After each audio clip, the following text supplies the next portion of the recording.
Hey folks, my name is Ari, and this is my warm-up video for youth sports. If you notice, we're inside my gym that I own, so it's kind of a mess. I just finished with a client, and I have like a quick few minutes to film this, so please forgive the mess. So my case study is youth baseball players, and I'm going to be doing a dynamic warm-up for you. You don't want you to see the ceiling, so I'll just fix that.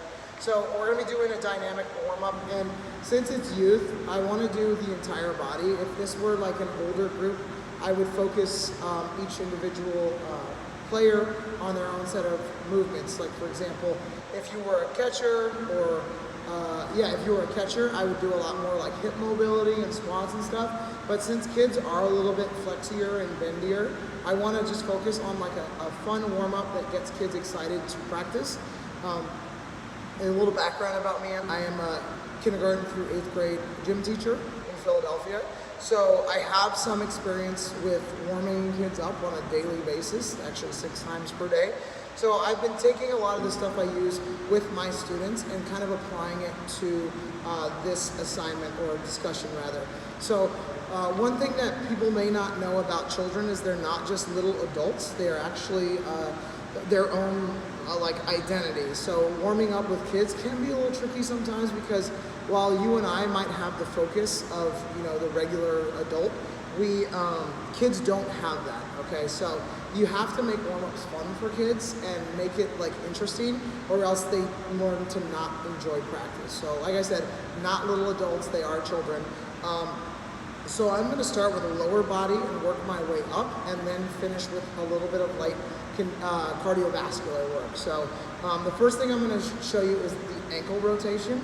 So ankle rotations, here, you can do circles, circles, and again, since it's children, one thing that I like to do for warm-ups and using your ankle rotations is to have them spell their name with their ankle. So for example, my name is Ari, so I would spell A-R-I, and then I'd switch to this leg, A-R, so this one here, I, okay? So you can have them spell their names, you can have them spell their team name, something like that, but again, it's just something to keep them interested in what you're doing. So tippy-toe walks, we're going to go through half, so tippy-toe walks here, tippy-toe walks, and back. Okay, again, this is just to get some blood pumping into the calves. Whistle jumps, okay, so whistle jumps are something that you can use if you're doing college age or somebody that's older. You can do like 3-step and then jump, but with kids you can always do like almost like a hot potato thing. So it's, or not hot potato, that's the wrong example. So I'll give you an example. So whistle jumps, music's playing or something, I blow the whistle, jump. Coach blows a whistle, jump. Okay, you can do that a few times.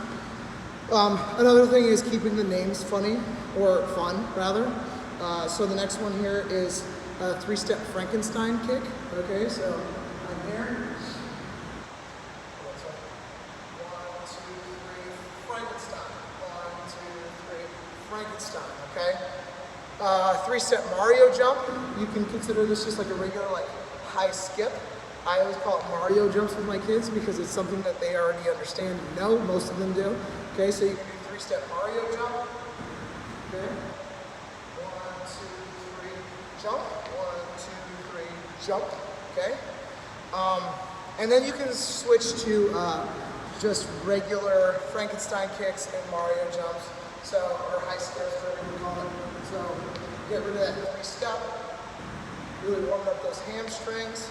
Okay, and then just the Mario jumps, maybe like 10 Mario jumps. Butt kickers, one of my favorites. Hands behind your knees, hands behind your back. Here, kick your own butt. Yep. So I use that one, and whenever I call them butt kickers, I say, okay, you're going to try and win a fight. And you see who wins with these butt kickers. See if you can beat yourself up. Excuse me. And then hip circles or hula dancers. So here. Hip circles one way, hip circles the other way. We can do forward and back. Keep going. So we work our way up the body, and then with some abs you can do partner planks or high-fiving planks. So I don't have a partner here, I'm sadly by myself. So excuse me. you can get in a plank. So let's say I'm in a plank. I can put a baseball in between me and another person, okay? So if I'm planking, baseball, and then another person planking head to head with me, and then when you blow the whistle, someone tries to grab the ball first, okay? It's a little fun activity. Keeps kids active so they don't just aren't just dreading being in a plank, because I'll be honest, I don't even like being in a plank, so kids actually hate it. So planking, grab the ball. You can do planking, high-fiving across, grab the ball. There's lots you can do. Planking, fist bumps, grab the ball. Again, it's really fun and it gets them excited. Arm circles forward and back. You can go here, you can go here, you can go 2 arms at the same time, 2 arms back at the same time. Skier arms is one that I like that's a little bit more ballistic. So bending at the waist, throwing the arms back, throwing the arms back. Here, head circles left, head circles right, and then look to the left, look to the right, up and down. You go through all the movements of the head, and the last thing I like to do is like a cardiovascular, so to get the heart rate up a little bit, so they're not just standing in a circle going 1, 2, 3. Pardon me, I'm getting sick.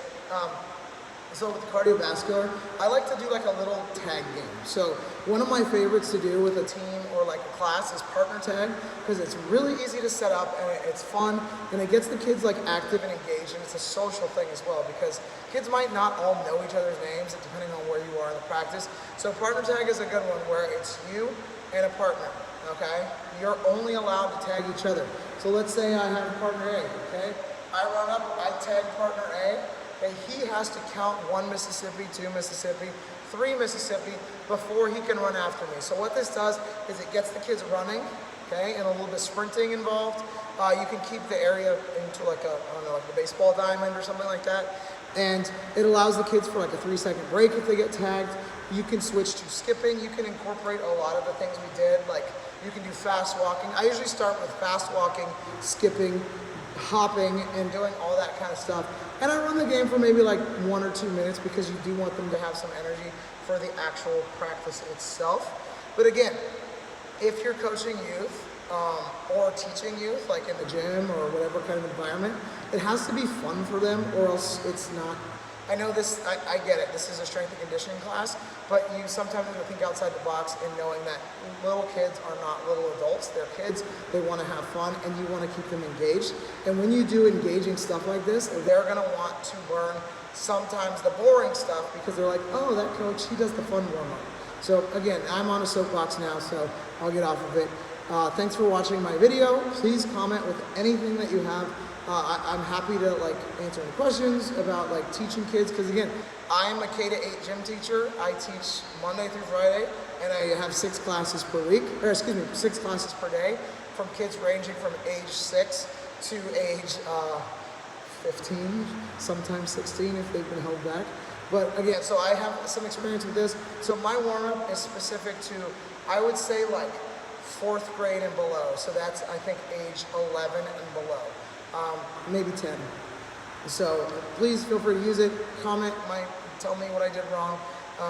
Tell me what I didn't science enough of. But the whole purpose of this was to do a full body warm up and get the kids ready for a good practice. This is not something you would do in a game.